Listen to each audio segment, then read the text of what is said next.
So, this feels really, really stupid. But, I don't know. I think I'm just going to say, F it. Send it anyways. Might be a good thing to do, might not be a good thing to do. I don't know. So, just kind of, Jesus Christ. I have no idea how to talk about this stuff or what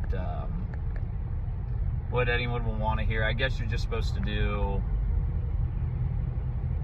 what you would like to see or what you would enjoy if you're gonna make some kind of videos or something like that. I really don't know. It feels weird. It gets easier to say things as you start talking, but I guess I'll just kind of start with that.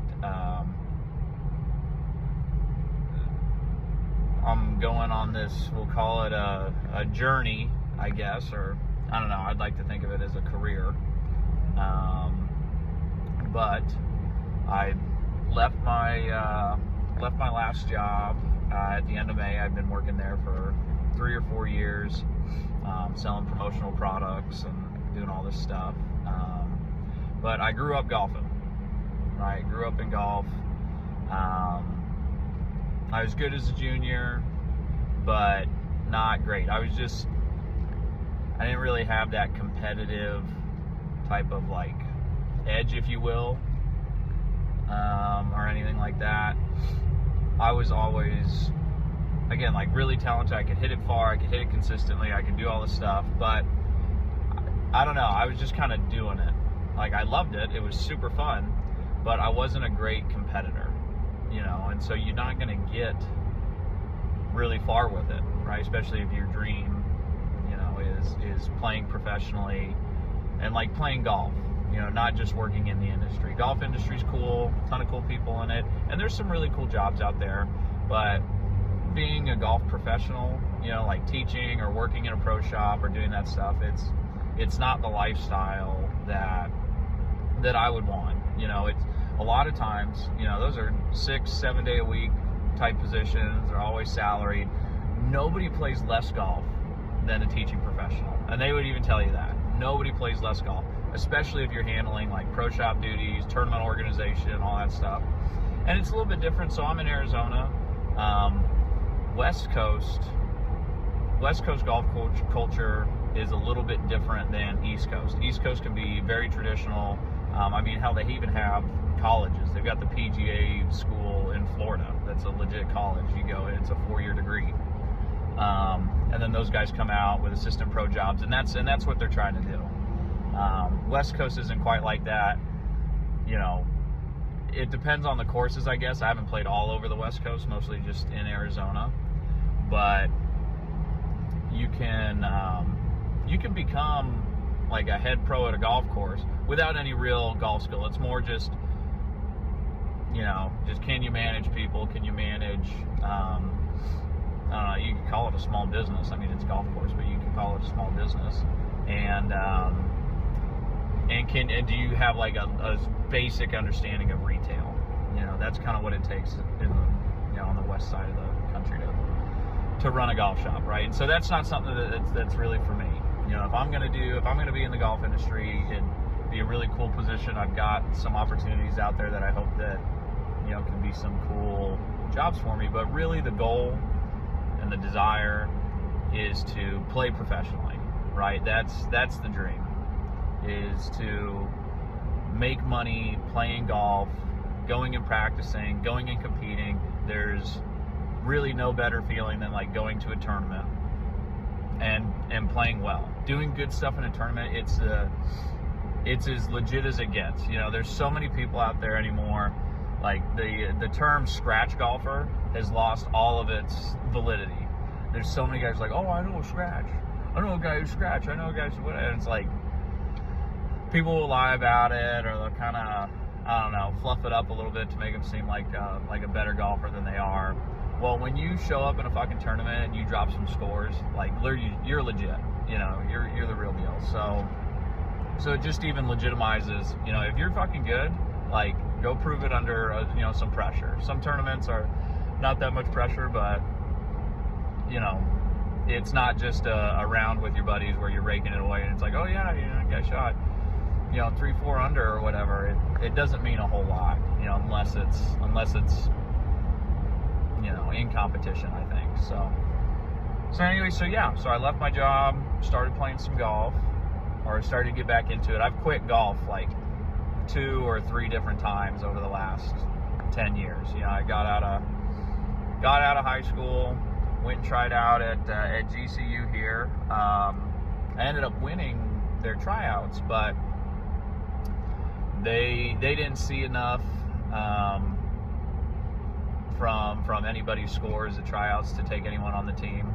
Not gonna lie, like, I could talk about that a little bit more some other time, but that was some bullshit, I thought. But whatever, it happened, and that was the whole reason I was going to school anyways, was I was going to school so that, one, I didn't have to pay rent at my parents' place. I didn't know how easy it would be to afford that, just working.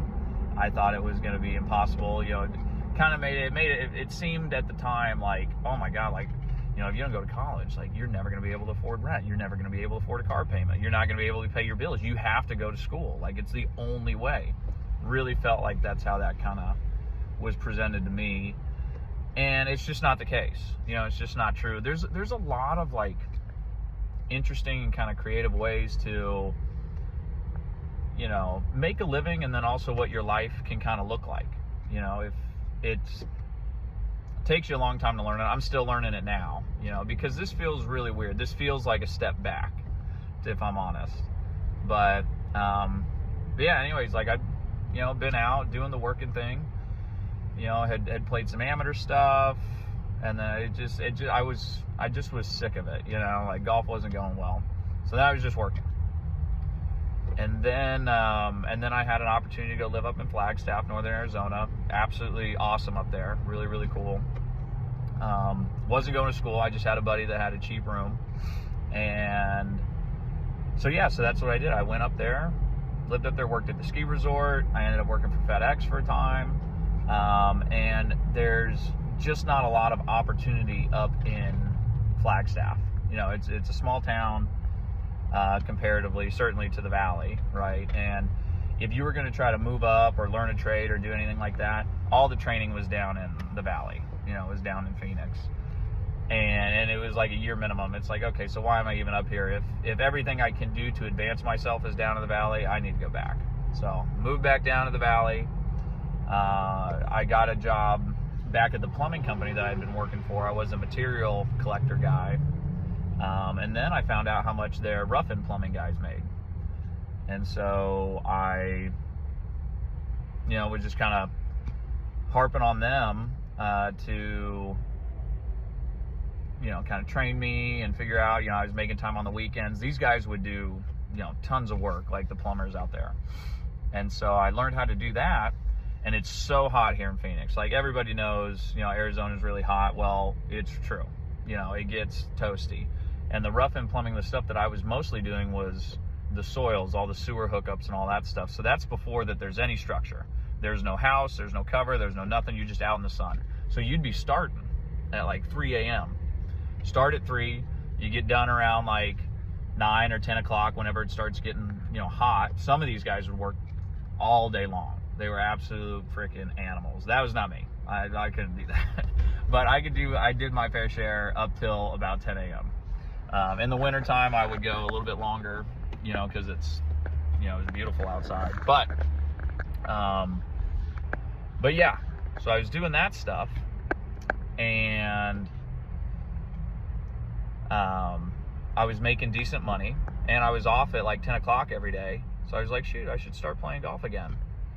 And so I started practicing, got back into it, and I wanted to approach it differently. If I was going to play golf, I wanted to see some results. I didn't want to just be showing up and be okay with shooting 75, 76, 77, like I did when I was a junior golfer. And then if I was playing so good that I was out of my head and everything like that, I could mess up and still shoot a 66 or 67 or 68 or whatever. But I didn't want that to be the case this time when I came back. And the guys that always beat me when I was in junior golf, and the lighting's changing. I'm driving I'm barely driving in rush hour traffic. We're not moving very fast.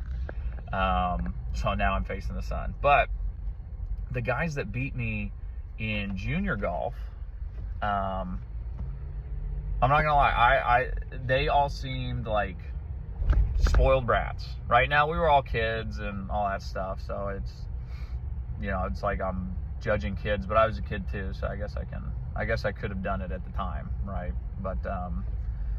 But they just, they're throwing clubs and they're complaining and they're whining, never happy with a shot. Decent shot was whatever. Where I'm always trying to look at the positive side. Be positive or whatever. What happens there is that you can get really like complacent, and then you start being okay with mediocre results. Is what I feel happened, right? Now, I had a great attitude, and I think I even won an award at JGA. Was like a model junior golfer. It was like out here to have fun, making friends. I talk to everybody. Like, that's always been my thing, right? And that was awesome. Like, oh, dude, I'm the nicest guy ever to shoot 77. Fucking sick.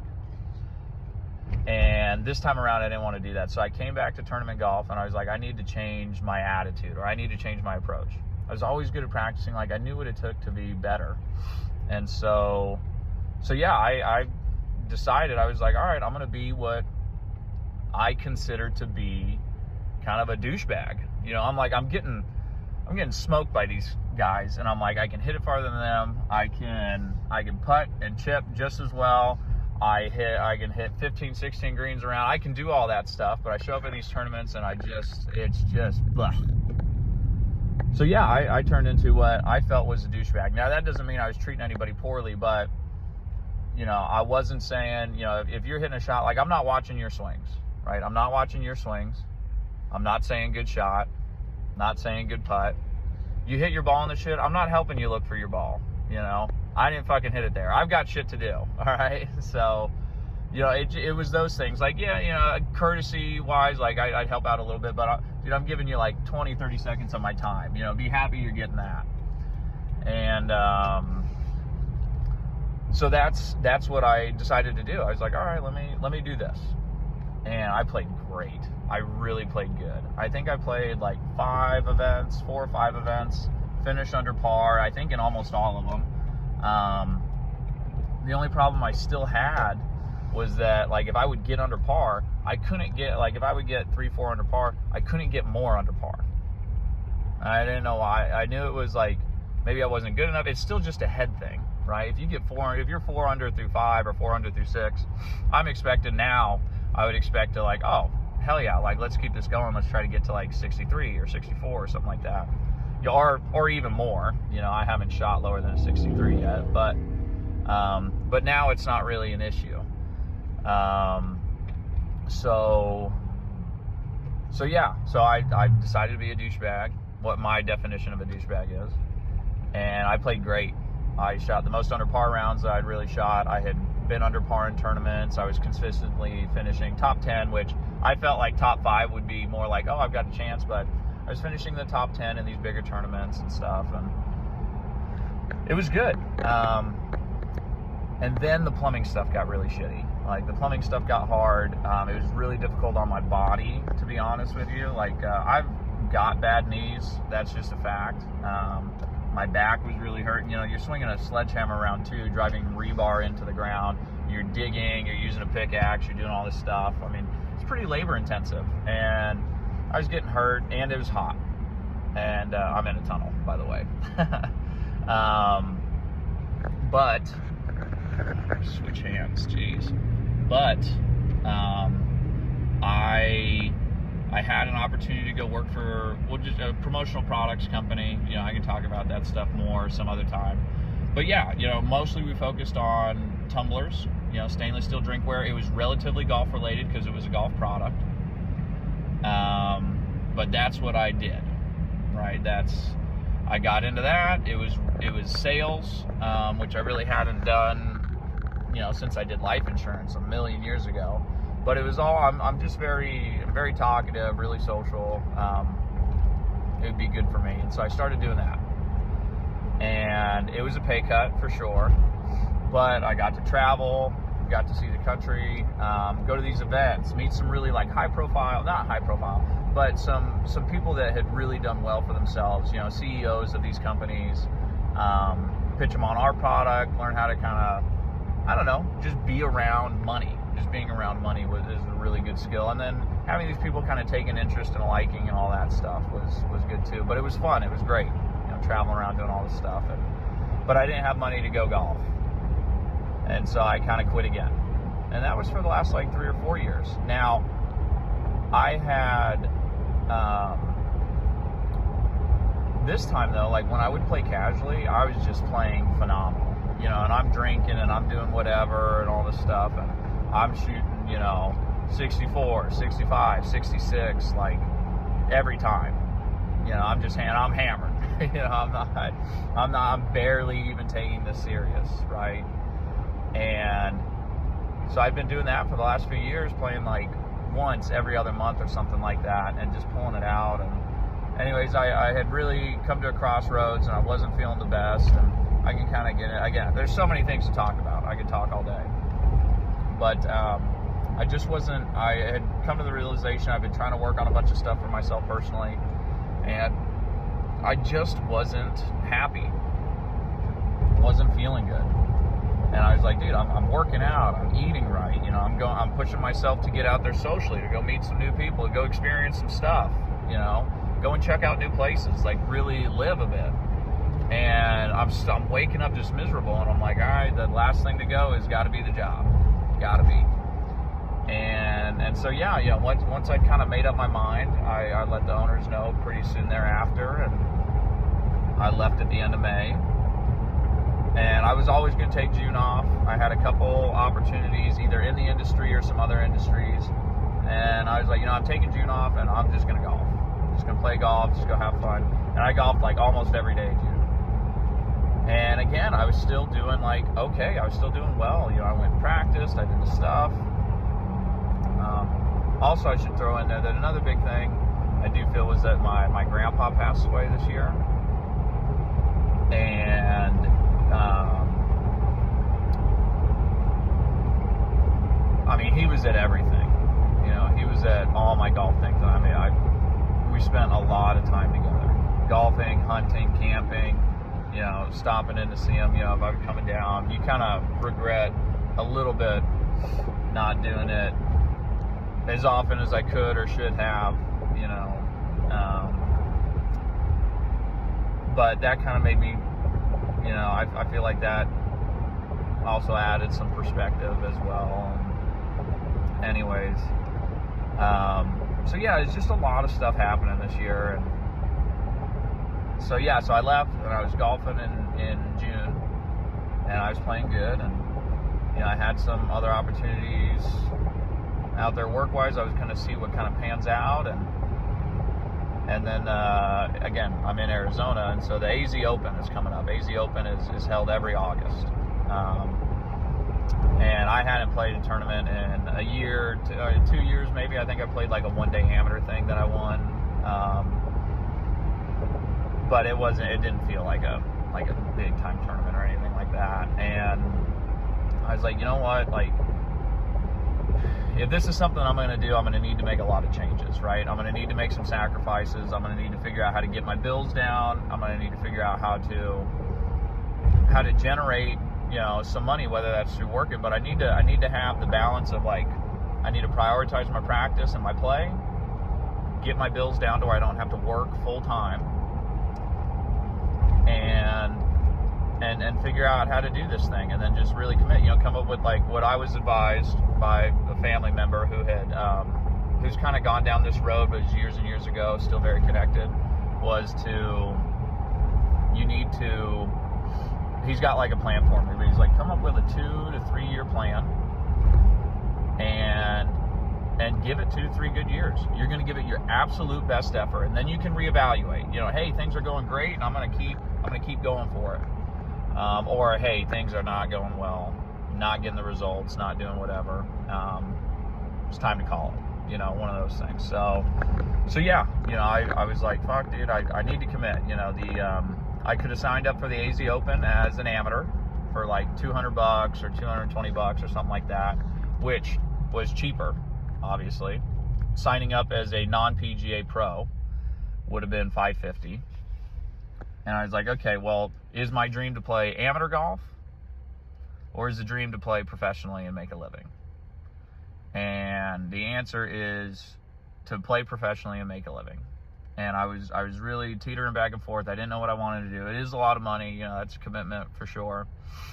And also to do all that, like sign up for a qualifier, pay $550, and then not make it yeah.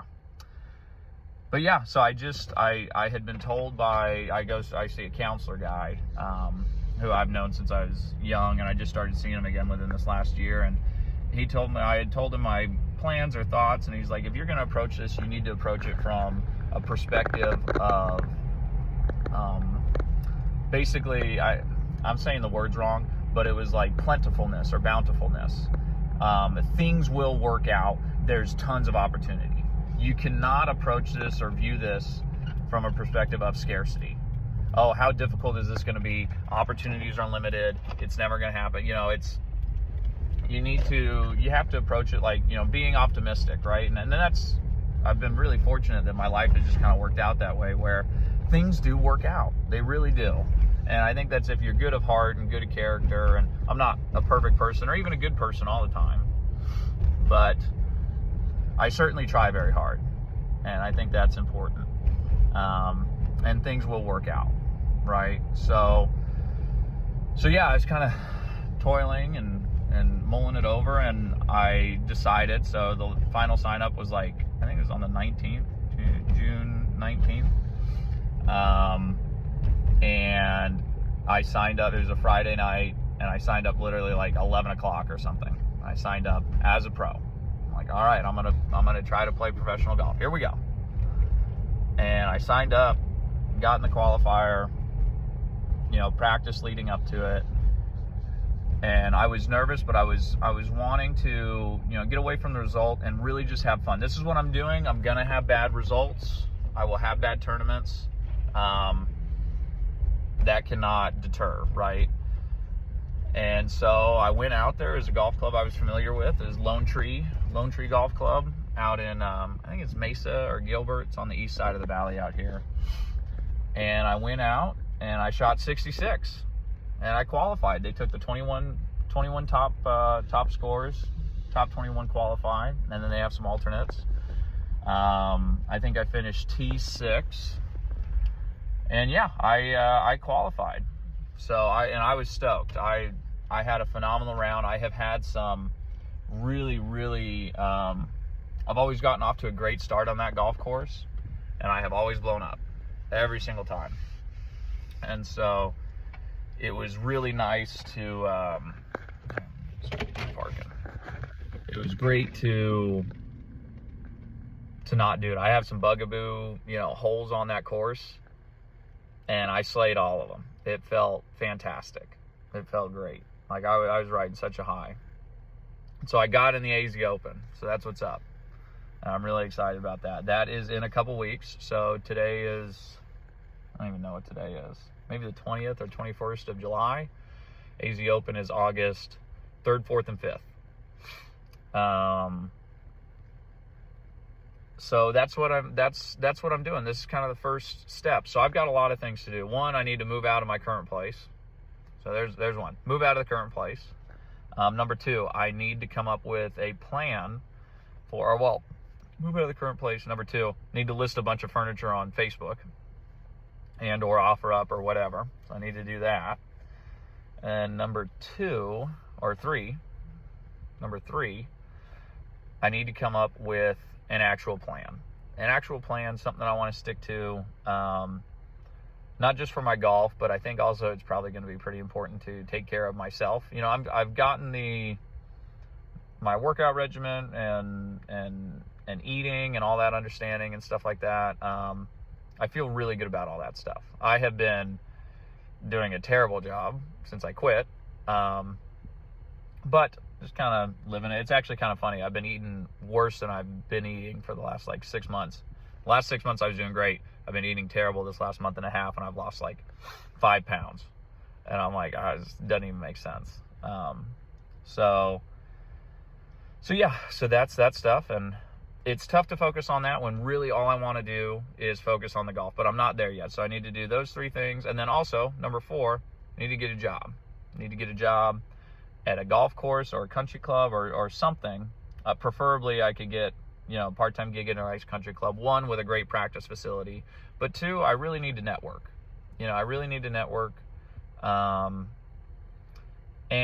figure out how to get some sponsorships or something. I think results help with that a lot. But I was also told, kind of a brand, which I think is why I'm making this video or making any videos or whatever. I'm going to try to post some stuff. It'll probably be vloggy, but I think it's also a little therapeutic for me, kind of put my ideas out there, my thoughts, and then maybe a little bit of accountability as well, I think would be good. And yeah, so that's what I'm doing. I've got those things to work on. I'm gonna try to, film it a bit and share my thoughts, and maybe it'll be something that people want to listen to, or maybe not. Maybe I'll just be obnoxious. And I think I should just like the golf things, you just kind of have to accept the results, right? So that's what I'll do. And yeah, I think I'd really just like to enjoy oh my God, that guy's parking. He just hit the freaking light in the parking lot. But I think I'll do a lot better and have a much better time. And this will be a really good experience for me if I just enjoy the experience, right? Enjoy the journey, enjoy the process of getting better. Yeah, and so I'll, try to film some practice and show you guys kind of what I do and all that stuff, and obviously some golf videos and all this stuff. But yeah, that's like the journey that I'm going on, is this, my professional golf story, right? I'll end this with one thing that was really cool after my tournament, or even listening to, professionals, right, on TV and stuff. Golf is an interesting game. It's I feel like it's so tied into life and has so many parallels, especially when you've played it at a really, really high level. And it's just funny how people find their way back, and after my qualifying round, I hung out with the guys that I'd played with, and I would just listen to everybody in the clubhouse, and you just you hear the same sentiments. In, out, in, staying in, and that's always been where their piece is, right? And so, and you hear it with the other professionals, how many of them are like, hey, I was done, I was on the outs, what am I doing this for, da da da, and then something happens and something changes, right? And so yeah, I don't want to ever be on the outs again. I want to be in. And so I'm going to just commit to it. I've been using that word a lot lately, commit. But yeah, I'll share my, my pro golf story. So yeah, hopefully you guys enjoy. And, that's what's up. So thanks.